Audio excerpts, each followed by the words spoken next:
नमस्कार, मैं विजयलक्ष्मी गुप्ता आप सभी दर्शकों का अपने चैनल पर स्वागत करती हूँ। उम्मीद करती हूँ सभी स्वस्थ होंगे, मस्त होंगे। जैसा कि थंबनेल पर आप देख सकते हैं कि मैंने लिखा है मुख्य सेविका भर्ती 2022।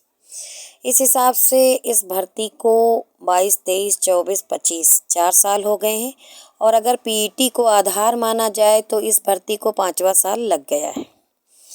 बधाई देना चाहेंगे अधीनस्थ सेवा चयन आयोग को कि उनकी जो पंचवर्षीय योजना होती है वो सफल हो गई है और रिकॉर्ड टूटा नहीं है। ये भर्ती भी अपने 5वें साल में प्रवेश कर चुकी है। आगे बात करेंगे फाइनल रिजल्ट कब तक, तो बिंदुवार बात करते चलते हैं क्योंकि बहुत से अभ्यर्थी परेशान रहते हैं कि इस भर्ती पे कुछ चर्चा परिचर्चा होती रहे।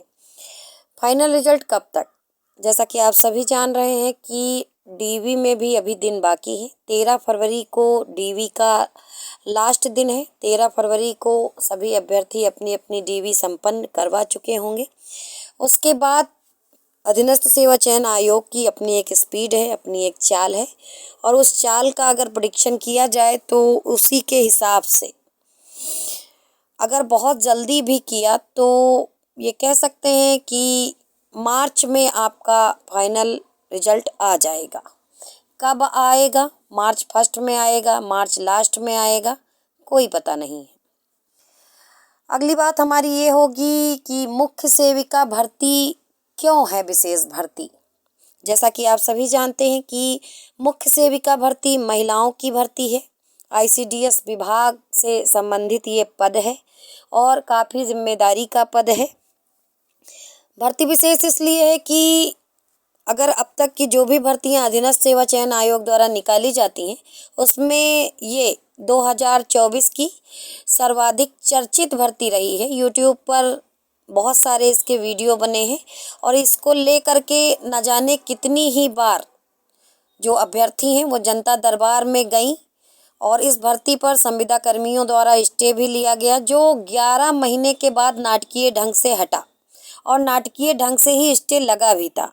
हालांकि पूरा केस जब एनालिसिस किया गया तो अगर थोड़ा सा इसमें विभाग की सक्रियता होती अगर ढंग से तो हो सकता है कि स्टे काफ़ी पहले हट गया होता, लेकिन ऐसा हुआ नहीं। अभ्यर्थियों ने जब हस्तक्षेप किया खुद इंटरवेनर बन करके तब जाके कोर्ट में तेजी आई।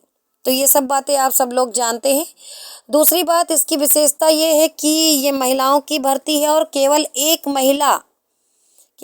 महिला को ही जॉब नहीं मिलनी है। 2567 महिलाओं को जॉब मिलनी है और आप जानते हैं कि एक शिक्षित महिला 3 घरों को साक्षर करती है। एक उसका पिता का घर, दूसरा उसके पति का घर, तीसरा उसके बच्चों का घर।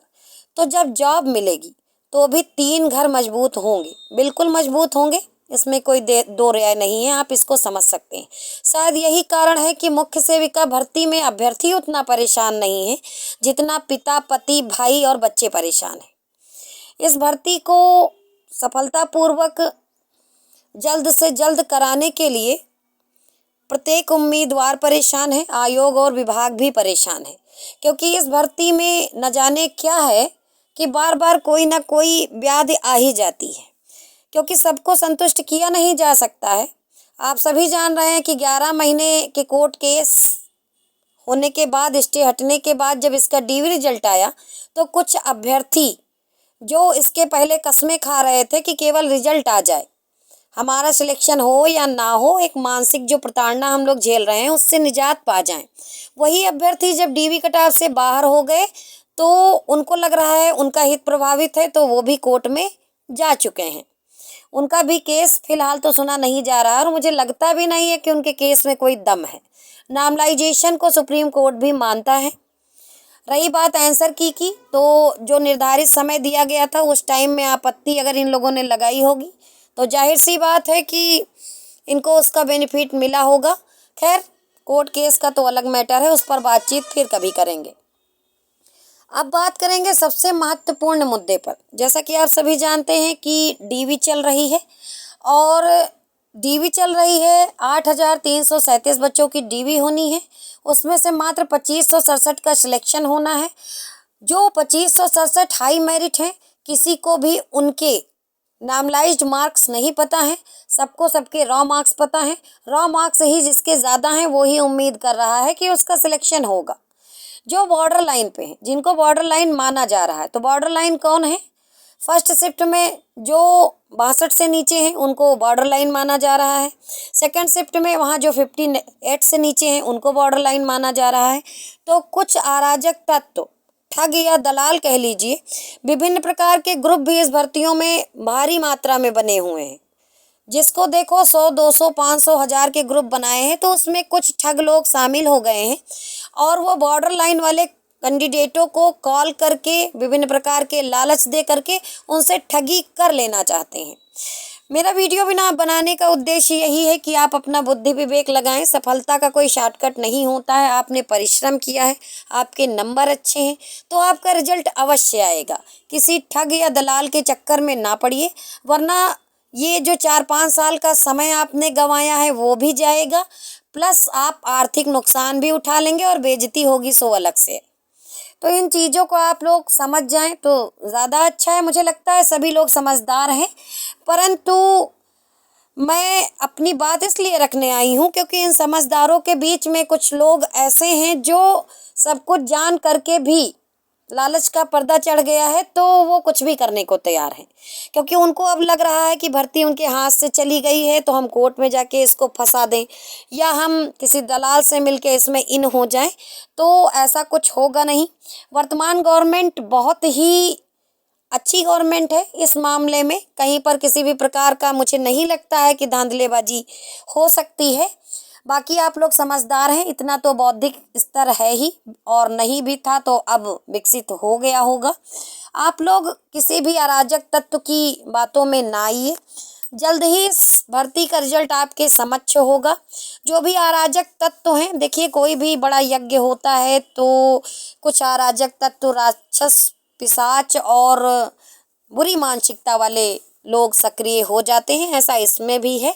तो इन सब चीज़ों को लेके बिल्कुल भी परेशान नहीं होना है। एक बात होती है फाइनल कट ऑफ को लेकर के जो बार बार होती है, लोग परेशान हैं। देखिए विशेष भर्ती है, विशेष लोगों ने परीक्षा दी है। जो लोग इसमें परीक्षार्थी हैं उसमें भी एक विशेष कैटेगरी है जिनका बौद्धिक स्तर बहुत अच्छा है और बहुत ज़्यादा संघर्ष करने के बाद वो यहाँ पहुँचे हैं। तो उन्होंने अपना एड़ी चोटी का जोर लगाया है और इस भर्ती में बहुत बेहतरीन नंबर लेकर के आए हैं। इसलिए रिजल्ट भी अप्रत्याशित आएगा। जो कट ऑफ होगी वो थोड़ी सी हाई जाएगी। जल्द ही मिलेंगे अगले वीडियो में। तब तक के लिए नमस्कार, धन्यवाद। सभी खुश रहें और बिल्कुल भी परेशान ना रहें। अपनी आगे की पढ़ाई जारी रखें, यही मेरा विचार है और ऐसा करना भी चाहिए। धन्यवाद।